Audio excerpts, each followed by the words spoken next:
Seigneur, ta parole est grande, elle demeure à jamais. Ta parole est infaillible, rien ne peut la supprimer. Bienvenue à vous, chers spectateurs, ainsi qu'à tous nos spectateurs dans le monde entier, dans un nouvel épisode de notre émission d'études quotidiennes Toute la Bible. Dans notre étude du livre des psaumes, nous en sommes au psaume 37. Permettez-moi tout d'abord d'accueillir notre invité, le serviteur du Seigneur qui est avec nous, le frère Youssef Riyad. Bienvenue, frère Merci Youssef. beaucoup, frère Riyad. Et bienvenue à nos invités, honorés de vous recevoir. Je suis très honoré. Frère Youssef, le psaume 37 comporte 40 versets. Pourriez-vous nous en donner l'idée ou les idées principales? Eh bien, dans les psaumes précédents, le psalmiste, la plupart des psaumes ont été écrits par David, demandait à Dieu. Il demandait à Dieu de le délivrer, de l'encourager, de rétablir sa réputation et de le venger des méchants qui le harcelaient. Dans ce psaume, nous trouvons la réponse divine. David ne demande pas, mais Dieu répond, en lui disant « Quel est le sort des hommes qui sont justes et quel est le sort des hommes méchants ? Les hommes justes ainsi que les bénédictions dont ils jouiront, et les hommes méchants qui finiront par périr. » C'est l'idée principale. L'idée principale est donc le sort des justes et le sort des méchants. C'est vrai. Je vais lire quelques versets et revenir vers vous avec une question. 37e psaume de David. Ne t'irrite pas contre les méchants, n'envie pas ceux qui font le mal, car ils sont fauchés aussi vite que l'herbe, et ils se flétrissent comme le gazon vert. Confie-toi en l'Éternel et fais le bien, et le pays pour demeure, et que la fidélité soit ta nourriture. Fais de l'Éternel tes délices, et il te donnera ce que ton cœur désire. Recommande ton sort à l'Éternel, mets ta confiance en lui, et il agira. Il fera paraître ta justice comme la lumière, et ton droit comme le soleil en plein midi. Garde le silence devant l'Éternel, et espère en lui. Ne t'irrite pas contre celui qui réussit dans ses entreprises, contre l'homme qui réalise ses méchants projets.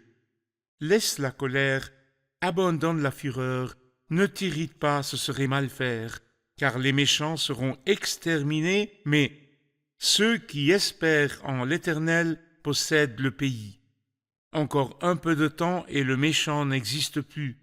Tu regardes l'endroit où il était et il a disparu.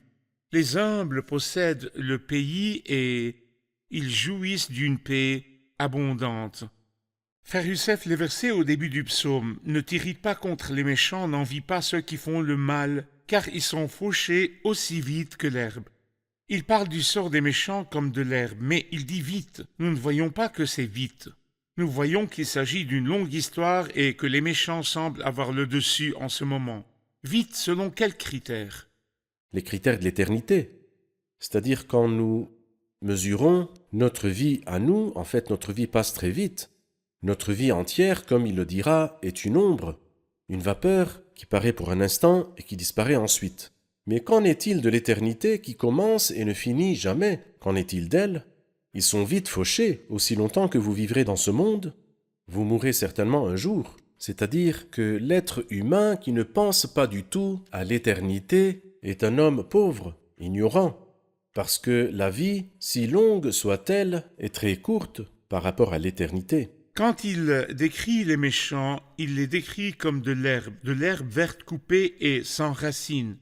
Et quand il décrit les justes, il les décrit comme un arbre. Il ressemble à un arbre planté près d'un cours d'eau. Que nous apprend ce contraste?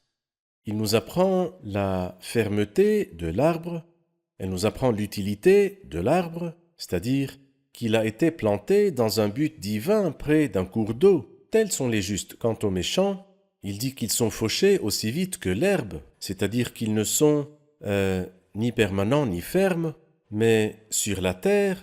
Et d'ailleurs, le mot « couper » est répété pas moins de 7 fois dans ce chapitre.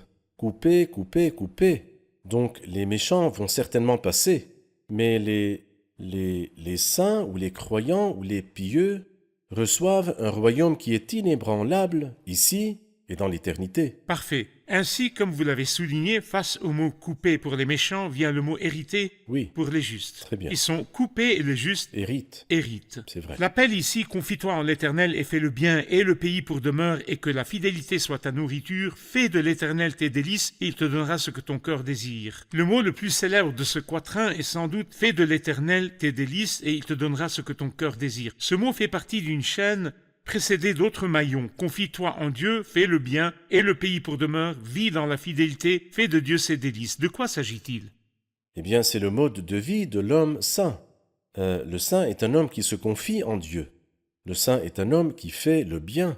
Et il vit dans la fidélité. Bien sûr, les saints sont tous des enfants de Dieu. Tous les Il ne enfants de s'agit pas Dieu. d'une catégorie de croyants. Non, cette idée qu'il y a des enfants de Dieu qui sont des saints et d'autres enfants qui ne le sont pas est une idée qui est extrêmement loin de la Bible, car quiconque croit au Christ, le Christ devient sa sagesse, sa justice, la source de sa sainteté et son libérateur. Le croyant est donc un saint. Et cet homme qui est saint, cet homme qui est pieux, qui craint Dieu et qui est né de Dieu, cet homme-là a certaines caractéristiques comme la confiance en Dieu, la pratique du bien et la fidélité. Ensuite, ce qui est beau, c'est qu'il fait du Seigneur ses délices. Il se réjouit dans le Seigneur et le Seigneur lui donne ce que son cœur désire. En d'autres termes, mes besoins ne m'importent pas beaucoup. Ce qui m'importe, c'est de jouir du Seigneur. Et tout ce dont le Seigneur sait et dont j'ai besoin, le Seigneur me le donnera. Parfait. Nous allons faire une pause puis prendre une question du public. Chers spectateurs, je vous retrouve après la pause. Ne quittez pas. Dans l'Ancien Testament, Dieu a promis aux croyants la prospérité terrestre et matérielle, mais il ne l'a pas promise aux croyants du Nouveau Testament. Notre espérance est dans le ciel, pas sur la terre, contrairement à l'espérance du peuple ancien. En ce temps-là, l'homme regardait et voyait les champs des méchants arrosés, croître et fleurir, tandis que les justes étaient dans la détresse. C'est pourquoi David est parvenu à la conclusion suivante, à laquelle Asaph est également parvenu dans le 73e psaume, que les méchants seront un jour fauchés comme l'herbe.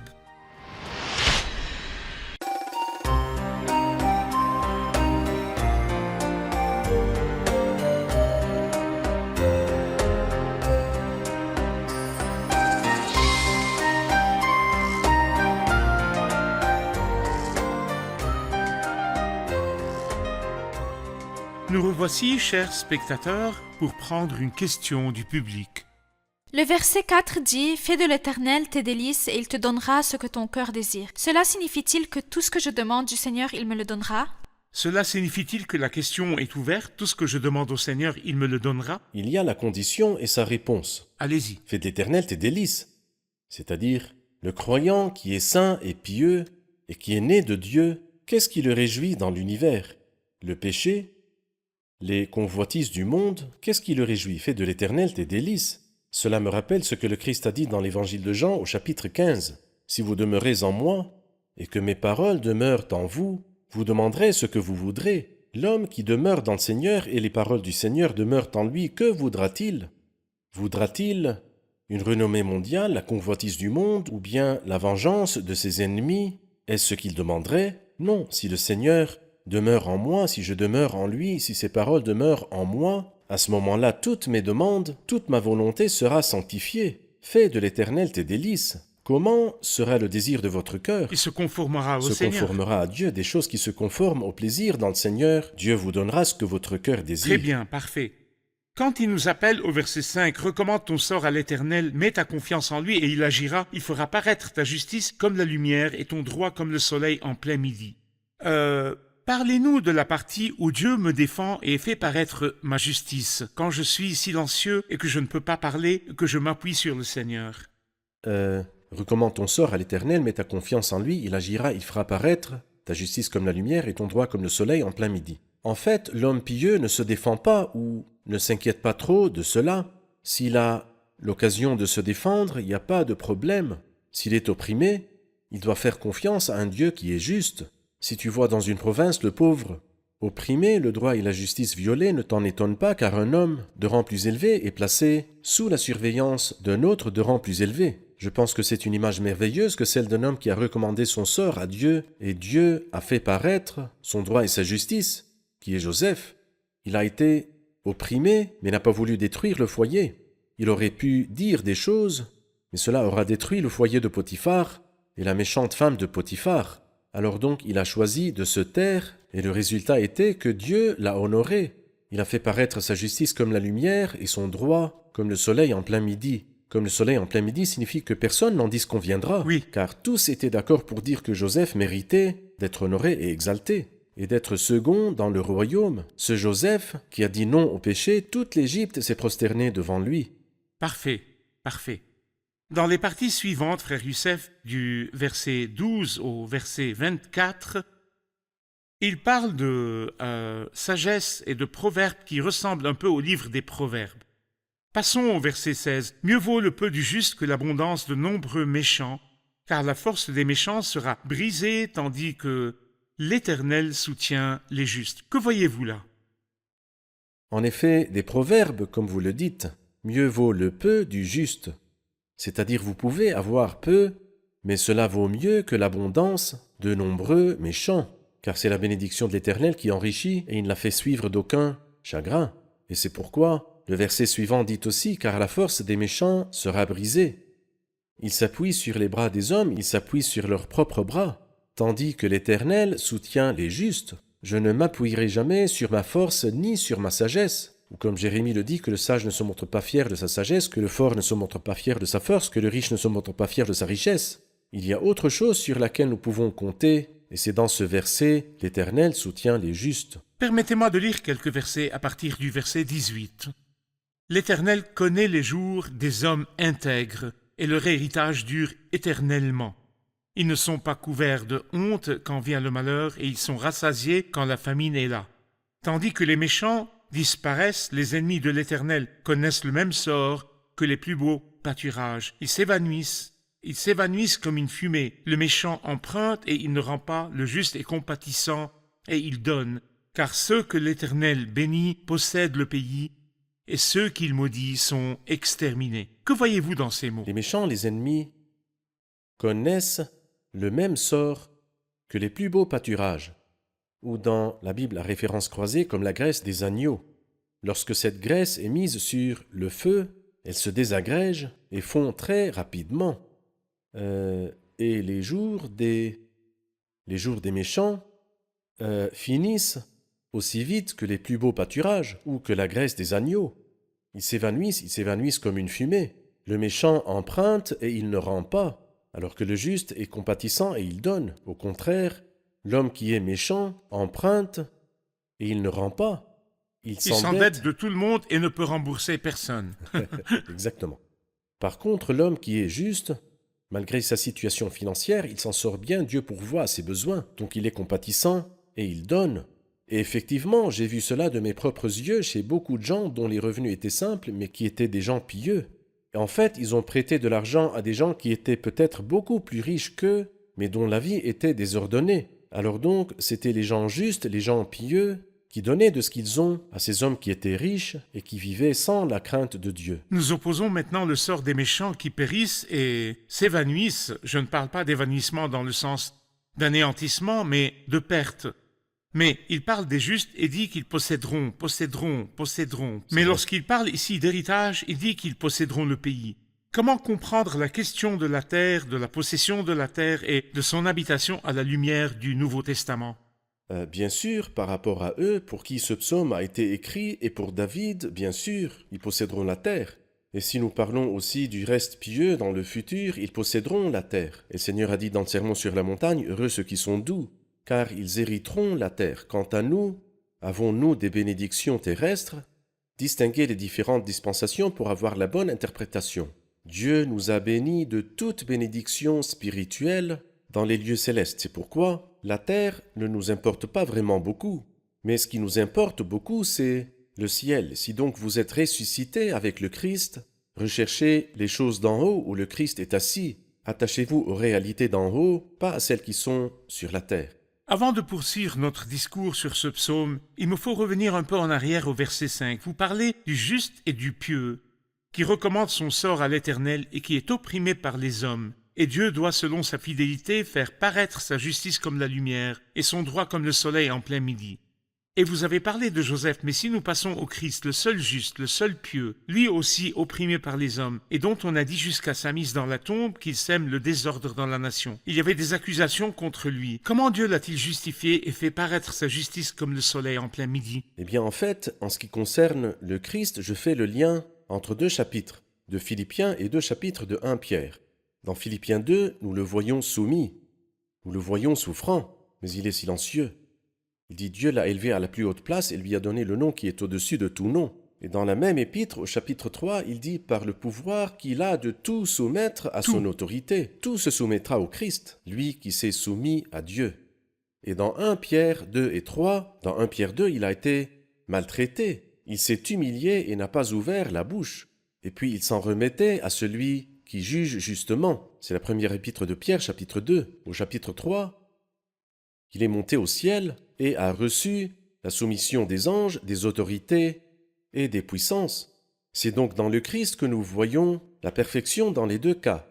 Maltraité, il a souffert l'injustice. Aux mains de Dieu, il s'en remettait à celui qui juge justement. Et nous voyons la réponse la plus merveilleuse que Dieu a fait de celui-là, ce Jésus même que vous avez crucifié, Seigneur et Messie, et il a tout soumis à ses pieds. Et très très bientôt, aujourd'hui la terre est livrée entre les mains du méchant, comme le dit Job dans le chapitre 9. Mais encore un peu de temps, le méchant n'existe plus. Et ici, il ne s'agit pas seulement des hommes méchants, mais aussi du grand méchant qui est Satan. Encore un peu de temps, le méchant n'existe plus. Tu regardes l'endroit où il était, et il a disparu. C'est-à-dire que le Christ l'enchaînera et le jettera dans l'abîme pendant 1000 ans. Lorsque le Christ régnera, Satan ne sera plus sur la terre, mais il sera enchaîné dans l'abîme et n'en sortira pas avant la fin de ces 1000 ans. Parfait. Nous allons faire une pause puis prendre une question du public. Chers spectateurs, je vous retrouve après la pause. Ne quittez pas.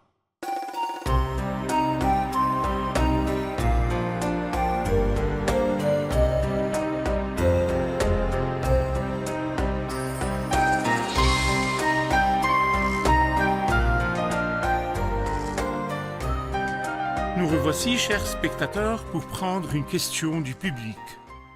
Ce psaume nous appelle à ne pas nous irriter contre les méchants, à ne pas voir leur succès et leur grande richesse et à ne pas être jaloux.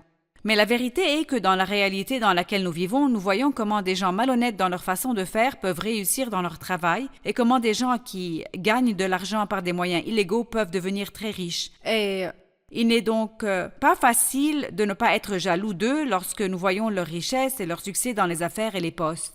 Parfait. Bien sûr, la question est claire, frère Youssef. Allez-y. Je pense que c'est pour cela que la Bible nous dit « Ne t'irrite pas contre les méchants ». Si c'était facile et compréhensible, pourquoi le dirait-il? Oui. Et à cause du succès des méchants, nous risquons de faire 2 choses contre lesquelles ce psaume nous met en garde. Tout d'abord, ne t'irrite pas contre les méchants, verset 1, et ensuite au verset 8, laisse la colère, abandonne la fureur. Nous nous mettons parfois en colère quand nous pensons que les choses ne vont pas bien pour les justes. Mais même dans ce psaume-là, lorsque nous arrivons au verset 35, nous trouverons la réponse. Et cette réponse-là, nous la trouvons souvent à notre époque. Oui. Des gens qui étaient très riches, qui ont tout perdu. Nous lisons le verset 35, « J'ai vu l'homme violent dans toute sa puissance, avec les feuilles et les branches étendues, et il dit, il s'étendait comme un arbre verdoyant. Mais il est passé et il n'existe plus, je le cherche, Et il n'existe je ne le plus. trouve plus. Et ensuite, observe celui qui est intègre, Et regarde celui qui est droit, car il y a un avenir pour l'homme de paix. Et je pense que l'histoire de Joseph est très claire. Joseph a été honoré par Dieu, mais nous devons attendre Dieu. C'est pourquoi il dit, ne vous précipitez pas. Le méchant aura ses 2 jours, puis vous ne le trouverez plus. Et en effet, nous avons vu des personnes qui étaient très haut placées et qui se sont retrouvées en prison. Qu'est-ce qu'ils ont gagné avec les richesses et les milliards qu'ils possédaient alors qu'ils étaient jetés en prison pour des raisons morales ou autres? Mais l'avenir, la fin, la bonne fin, la fin bénie est pour l'homme de paix. C'est le psaume 37 et sa contrepartie exacte est le psaume 73 où il dit « J'étais jaloux ». C'est Asaph, jusqu'au moment où je suis entré dans les sanctuaires de Dieu et j'ai prêté attention au sort final des méchants. Et il a remercié Dieu pour ce qu'il avait. Il s'agit donc de l'avenir et du sort final. Peut-être que l'image ici est en leur faveur, mais la fin nous dit ils sont fauchés aussi vite que l'herbe et ils se flétrissent. Tout à fait. Je voudrais m'encourager à encourager tous les spectateurs avec les versets 23, 24 et 25. L'Éternel affermit les pas de l'homme et il prend plaisir à sa voix. S'il tombe, il n'est pas rejeté, car l'Éternel lui prend la main. J'ai été jeune, j'ai vieilli, et je n'ai pas vu le juste être abandonné, ni ses descendants mendier leur pain. Parlez-nous-en, frère Youssef. Il n'y a rien de plus beau que des pas fermes. Nous lirons ces paroles dans le psaume 40. Il a affermi mes pas. Et ici, il dit, l'Éternel affermit les pas de l'homme. Moi, je marche avec ta lumière devant moi. Je marche avec ton amour comme étendard. Mais ce n'est pas tout. S'il arrive à tomber, et il se peut qu'il tombe, mais il n'est pas rejeté. C'est-à-dire que sa chute ne sera pas la chute finale. Tombera-t-il et sera-t-il fini? Non, il est écrit que 7 fois le juste tombe, mais il se relève.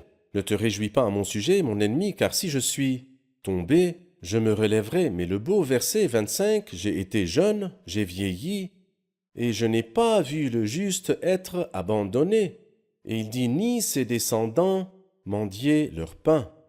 Dans la première épître à Timothée, au chapitre 4, il dit que la piété a la promesse de la vie présente et de la vie à venir.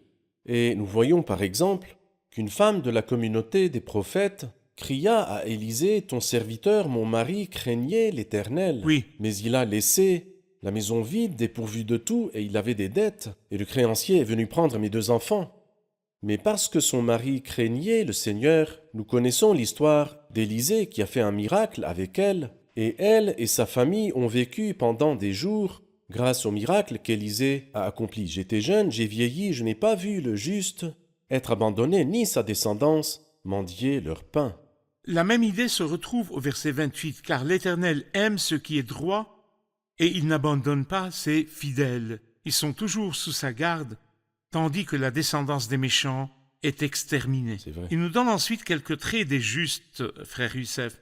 Oui. Ils posséderont le pays et ils y demeureront définitivement. La bouche du juste annonce la sagesse et sa langue proclame la justice. La loi de son Dieu est dans son cœur. Ses pas ne faiblissent pas. Le méchant épie le juste et cherche à le faire mourir, mais l'Éternel ne le livre pas entre ses mains, et il ne le laisse pas condamner quand il est jugé. Les traits du juste, que pouvons-nous en apprendre? Je me concentrerai sur le verset 31 dans lequel il dit « La loi de Dieu est dans son cœur » et il dit que ses pas ne faiblissent pas. Et en fait, je vois 3 choses merveilleuses dans ce beau verset. Le plus beau et le plus important est la loi de son Dieu, à l'endroit le plus important dans son cœur, et elle donne les meilleurs résultats qui sont que ses pas ne faiblissent pas. En d'autres termes, si le croyant met la chose la plus importante, qui est la loi de Dieu, à l'endroit le plus important, c'est-à-dire son cœur, il obtiendra le résultat le plus merveilleux et qui est que ses pas ne faiblissent pas. La chose la plus importante à l'endroit le plus important C'est vrai. produit les résultats les plus C'est importants. Le dernier verset, ou les versets 39 et 40, le salut des justes vient de l'Éternel. Il est leur forteresse dans les moments de détresse. L'Éternel les secourt et les délivre. Il les délivre des méchants et les sauve parce qu'ils cherchent refuge en lui. Il parle de Dieu dans les moments de détresse et il parle des justes parce qu'ils cherchent refuge en lui. Rassurez tous les spectateurs avec ce verset. Un Je message trouve aux pas. spectateurs. Eh bien, je ne peux pas trouver un verset plus merveilleux pour terminer ce psaume-là qui est considéré comme l'un des plus beaux psaumes. Tous les psaumes sont beaux, mais ce psaume est cher au cœur de tout homme pieux quand il lit et voit l'encouragement et la réponse de Dieu. Ici, ce n'est pas le psalmiste qui demande, mais c'est le Seigneur qui rassure cet homme croyant. Le salut des justes vient de l'Éternel, il est leur forteresse dans les moments de détresse. Si tu es dans la détresse, tu as une forteresse, et cette forteresse est imprenable et grande. L'Éternel les secourt, l'Éternel les délivre. Il les délivre des méchants, quoi qu'ils fassent. Mais vous êtes sous la garde de Dieu, sous sa protection. Il les sauve parce qu'ils cherchent refuge en lui. Mais lorsque les difficultés et la détresse surviennent, ne vous tournez pas vers Achish, le roi de Gath. Ne recourez à aucune source humaine, mais le nom de l'Éternel est une tour fortifiée. Le juste s'y réfugie et se trouve en sécurité. Merci, frère Youssef, que le Seigneur vous bénisse. Passons maintenant aux commentaires du public. Le psaume d'aujourd'hui est très riche en idées et vous avez certainement appris quelque chose. Qu'avez-vous appris? Nous avons appris que le mal doit disparaître du monde. Et même si notre vision est limitée et nous voyons que la voie des méchants réussit, mais en réalité, par rapport à l'éternité, ils sont comme l'herbe qui périt rapidement. J'ai été très encouragée par le verset qui dit « L'Éternel lui prend la main ». Il nous soutient de l'enfance à la vieillesse, chaque jour de notre vie, et il ne nous abandonne jamais. Parfait. S'il tombe, il n'est pas rejeté. Ce qui m'encourage, c'est que nos bénédictions ne sont pas terrestres, mais elles sont célestes. Il nous a bénis de toute bénédiction spirituelle dans les lieux célestes. Très bien. Mieux vaut le peu du juste que l'abondance de nombreux méchants. En effet, c'est la bénédiction de l'Éternel qui enrichit, et il ne la fait pas suivre d'aucun chagrin. Parfait.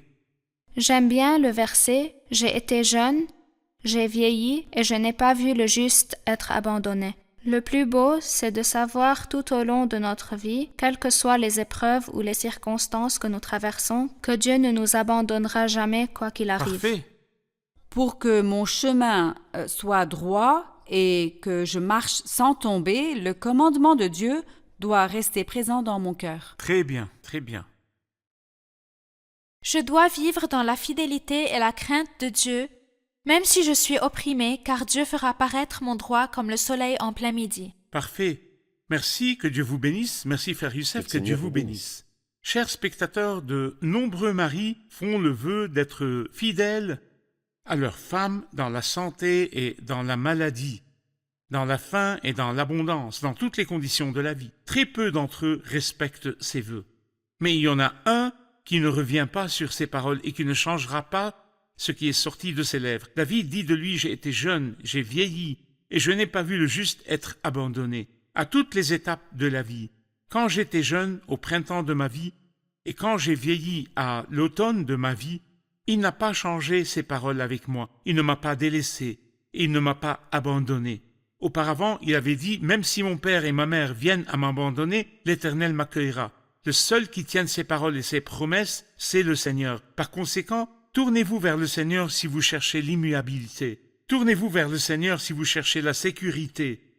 Mettez votre confiance dans les promesses et les paroles de Dieu, car il ne changera pas ce qui est sorti de ses lèvres. Mettez votre confiance en lui. J'ai été jeune, j'ai vieilli, et je n'ai pas vu le juste être abandonné, ni ses descendants mendier leur pain. Je vous retrouve dans le prochain épisode. Que le Seigneur soit avec vous.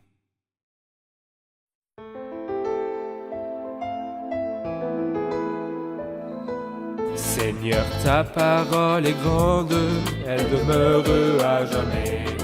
Ta parole est infaillible, rien ne peut la supprimer.